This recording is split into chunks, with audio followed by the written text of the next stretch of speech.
તો મહત્વના સમાચાર સામે આવી રહ્યા છે મોડાસાથી। સમાચારની વચ્ચે મહત્વના સમાચાર તમને જણાવી દઈએ।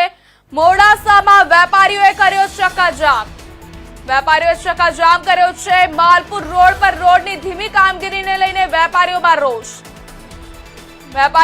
વેપારીઓમાં રોષ વ્યાપી ગયો છે। ભૂગર્ભ ગટરની કામગીરીનું કામ ધીમી ગતિએ થતા ચક્કાજામ કરાયો। વેપારીઓએ રસ્તા પર બેસી જઈને વિરોધ કર્યો છે। મોડાસાથી મહત્વના સમાચાર તમને જણાવી દઈએ। વેપારીઓએ કર્યો ચક્કાજામ। માલપુર રોડ પરની ધીમી કામગીરીને લઈને વેપારીઓમાં રોષ। ભૂગર્ભ ગટરની કામગીરીનું કામ ધીમી ગતિએ થતા કરાયો ચક્કાજામ। વેપારીઓએ રસ્તા પર બેસી જઈને કર્યો વિરોધ।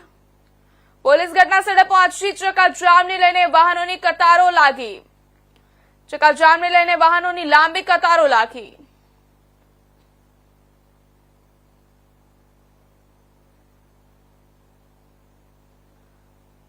મહત્વના સમાચાર સામે આવી રહ્યા છે મોડાસાથી। મોડાસામાં વેપારીઓએ કર્યો ચક્કાજામ।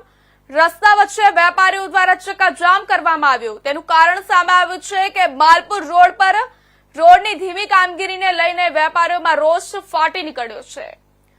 ભૂગર્ભ ગટરની કામગીરીનું કામ ધીમી ગતિએ થતા ચક્કાજામ કરાયો। વેપારીઓએ રસ્તા પર બેસી જઈને કર્યો વિરોધ।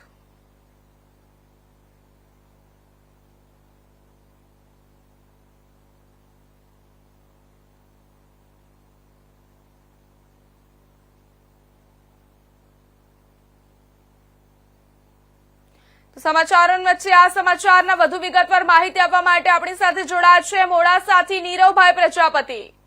જી નીરવભાઈ, શું છે સમગ્ર મામલો? વિગતવાર માહિતી આપશો। ચોક્કસથી પ્રેરણા વાત કરવામાં આવે તો છેલ્લા ઘણા લાંબા સમયથી ભૂગર્ભ ગટરનું કામ ચાલતું હતું, ત્યારે આજે મોડાસાના માલપુર રોડ પર આઈટીઆઈ સામે જે કહી શકાય કે જે પ્રમાણે રહેણાંક વિસ્તારોની અને વેપારીઓ દ્વારા છેલ્લા ઘણા સમય ત્રસ્ત હતા, ત્યારે તેમને આજ ચક્કાજામ કરવામાં આવ્યો હતો। કારણ કે છેલ્લા ઘણા સમયથી રોડનું કામ ચાલુ છે, ગટરનું કામ ચાલુ છે, ત્યારે અનેક વખત રજૂઆત કરવા છતાં રોડનું કે ગટરનું કામ પૂર્ણ નથી કરવામાં આવતું। તે માટે આજે વેપારીઓએ ચક્કાજામ કર્યું હતું। જી પ્રેરણા। જી નીરવ, હમણાં શું પરિસ્થિતિ છે અને હજુ પણ ચક્કાજામ શરૂ છે કે બંધ છે?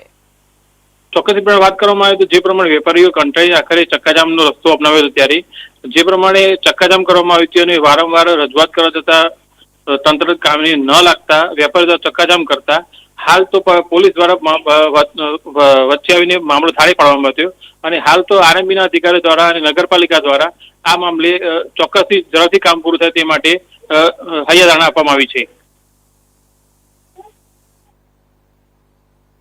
જી નીરવજી, ધન્યવાદ માહિતી માટે।